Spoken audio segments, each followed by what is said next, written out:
What if the most consequential decisions affecting your life, your security, your economy, your future were made in rooms you were never allowed to enter, by people you never elected, about deals you were never told about? That is not a conspiracy theory. That is the documented history of Islamabad's secret diplomatic talks. And today, we are pulling back the curtain on all of it. Islamabad, the capital of Pakistan, has long been one of the most geopolitically active cities on the planet. Positioned at the crossroads of South Asia, Central Asia, and the Middle East, it sits in a neighborhood that includes nuclear-armed rivals, the world's largest authoritarian state, and the ghost of 20 years of American military presence next door in Afghanistan. That geography alone makes Islamabad a magnet for secret diplomacy. But what exactly goes on behind those closed doors? Who is sitting at those tables? What are they negotiating? And most importantly, who bears the consequences when those negotiations go wrong? Stay with us, because what we're about to uncover is far more complex and far more troubling than anything you have read in a newspaper. The architecture of secrecy. To understand Islamabad's secret talks, you first need to understand why secrecy in diplomacy exists in the first place. Governments do not hide negotiations simply because they have something to be ashamed of, though sometimes they do. They hide them because transparency can kill a deal before it breathes. When two hostile parties are willing to talk, even a rumor of those talks can unleash domestic political forces that make compromise impossible. That is the legitimate case for back-channel diplomacy. Pakistan has used this logic extensively. And to be fair, so has every major power. The United States did it with China in 1971. Israel did it with the PLO in Oslo in 1993. But what makes Islamabad's case particularly fascinating and alarming is the sheer number of parallel tracks, the competing institutional interests pulling in different directions, and the extraordinary stakes involved. Pakistan is the world's 6th most populous country, a declared nuclear power, a state that has survived coups, assassinations, economic crises, and multiple wars. Every secret conversation held in its capital carries the weight of that volatile history. The GHQ civilian divide. The first dark truth you need to understand is that in Pakistan, there is not one government conducting secret talks. There are at minimum 2. The civilian government, whoever happens to be sitting in the Prime Minister's office on Constitution Avenue, conducts its own diplomatic engagements. But simultaneously, and often contradictorily, the military establishment centered at GHQ and Rawalpindi runs its own parallel foreign policy. This dual power structure has created situations of breathtaking confusion. Foreign diplomats arriving in Islamabad quickly learned that the person with the title is not always the person with the power. American officials learned this the hard way during the War on Terror years, when civilian governments would publicly condemn drone strikes that the military had privately authorized. European diplomats have described the experience of negotiating a deal with a civilian minister only to have it quietly reversed by a phone call from someone in uniform who was never in the room. This is not gossip. This is the structural reality that shapes every major negotiation that touches Pakistani interests. And it means that any secret talk held in Islamabad has to be evaluated through a dual lens: what the civilians agreed to and what the military actually sanctioned. The Afghanistan chapter. No discussion of Islamabad's secret talks is complete without confronting Afghanistan. For over 4 decades, Pakistan's relationship with Afghanistan has been managed through channels that almost never saw the light of public scrutiny. The support for the Afghan Mujahideen in the 1980s was coordinated through Islamabad in talks that involved Pakistan's ISI, the CIA, and Saudi intelligence in a trilateral arrangement that shaped the entire subsequent history of the region. Those conversations were secret at the time. When their consequences, the rise of the Taliban, the sanctuary for al-Qaeda, became catastrophic, the secrecy became a shield against accountability. After 9/11, Islamabad became the site of some of the most consequential and contradictory secret diplomacy in modern history. Pakistan publicly allied itself with the American war effort. Secretly, multiple credible accounts, including the account in Seymour Hersh's reporting and later in the findings of the Abbottabad Commission, suggest that elements within the Pakistani state maintained contacts with the very groups the Americans were hunting. The question of what was discussed, by whom, and with whose authorization in those secret Islamabad meetings has never been fully answered. The Abbottabad Commission report itself, which investigated the circumstances surrounding Osama bin Laden's presence in Pakistan, was classified for years. When it was finally leaked, it revealed an institutional culture of deliberate ambiguity, where plausible deniability was not just a tactic, but an operating philosophy. Then came the Doha process, the negotiations that eventually produced the 2020 agreement between the United States and the Taliban.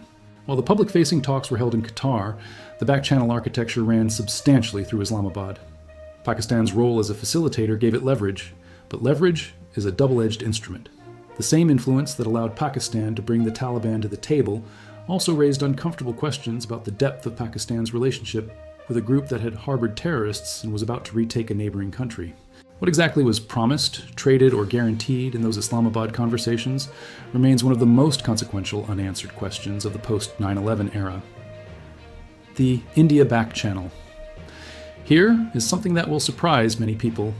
India and Pakistan, two nuclear-armed states that have fought multiple wars and stand perpetually on the edge of another, have engaged in serious, substantive secret talks, more times than the public record reflects. The most documented of these was the back-channel process that ran intermittently between 2004 and 2007, involving back-channel envoys on both sides who came remarkably close to a framework agreement on Kashmir. Journalists like Nassim Zahra and researchers who have studied this period have documented a process where both sides were exploring a settlement built around soft borders, demilitarization, and self-governance. Not independence for Kashmir, but something that both governments might have been able to sell domestically. The talks were secret precisely because neither side could afford the political cost of being seen to compromise publicly. In Pakistan, any concession on Kashmir is immediately weaponized by hardline religious and nationalist forces. In India, any concession on the line of control is treated as a betrayal of the constitutional claim to the entire territory. The process collapsed, and the reason it collapsed is itself a dark truth about Islamabad's political structure. When Pervez Musharraf, who had personally championed the back channel, lost power, the institutional memory of those talks evaporated. There was no bureaucratic continuity, no treaty framework, no public mandate that could survive a change in leadership. The secrecy that had allowed the talks to progress was also the secrecy that ensured they left no durable legacy. Two nuclear powers came closer to peace than anyone knew, and then the moment passed, and almost no one was told it had happened. Subsequent attempts at rapprochement, the 2015 Modi visit to Lahore, the various composite dialogue initiatives have all followed a similar pattern. Moments of visible warmth, followed by a crisis engineered or exploited by hardliners on either side, followed by a freeze. Each time the question of whether any serious back-channel work proceeded or followed the public gesture remains murky. Each time, the architecture of secrecy means there is no public reckoning when it fails. The China dimension, Pakistan's relationship with China, is publicly framed as an all-weather strategic partnership, a phrase so frequently repeated that it has become almost meaningless. But beneath the official narrative, the relationship is more complicated, more transactional, and more contested within Pakistan than the public framing suggests. CPEC, the China-Pakistan Economic Corridor, was announced publicly, but the negotiations over its terms were conducted with a level of opacity that Pakistani parliamentarians themselves complained about. Members of parliament have stated on the record that they were not briefed on the contractual terms of major CPEC projects, the terms of energy agreements, the capacity payments, the guaranteed return rates for Chinese companies, the currency mechanisms, became a source of serious fiscal pressure for Pakistan's economy. Agreements that were described publicly as gifts of development turned out, in their fine print, to carry costs that Pakistani institutions had not fully debated or disclosed. This is a specific and documented form of the secret talks problem. Negotiations conducted in Islamabad, involving Pakistani officials and Chinese counterparts, whose terms were not shared with the legislature, the public, or in some cases even with the relevant line ministries. The secrecy served the short-term interests of the officials who signed the deals. The consequences were paid by the broader population through electricity tariffs, foreign exchange pressure, and sovereign debt obligations that took years to surface into public debate. The IMF and the Washington back channel. There is another dimension to Islamabad's secret diplomacy that rarely gets framed as diplomacy at all: the negotiations with international financial institutions. Every time Pakistan approaches a balance of payments crisis and goes to the IMF, a negotiation happens. Parts of that negotiation are eventually disclosed in the form of a program document. The side conversations with American Treasury officials, whose geopolitical considerations often shape IMF flexibility toward Pakistan, those conversations are almost entirely invisible to the Pakistani public. There have been multiple documented instances where Pakistan's access to IMF support, or the terms of that support, were influenced by the state of Pakistan's cooperation with American security objectives. The secrecy around these linkages means that citizens cannot evaluate the true cost of the choices their government is making. Are economic concessions being traded for security concessions? The public does not know, because the conversations happen in rooms that are closed. Secrecy in Islamabad's diplomatic culture is not just a neutral tool of statecraft. The beneficiaries are the institutions and individuals who conduct the talks.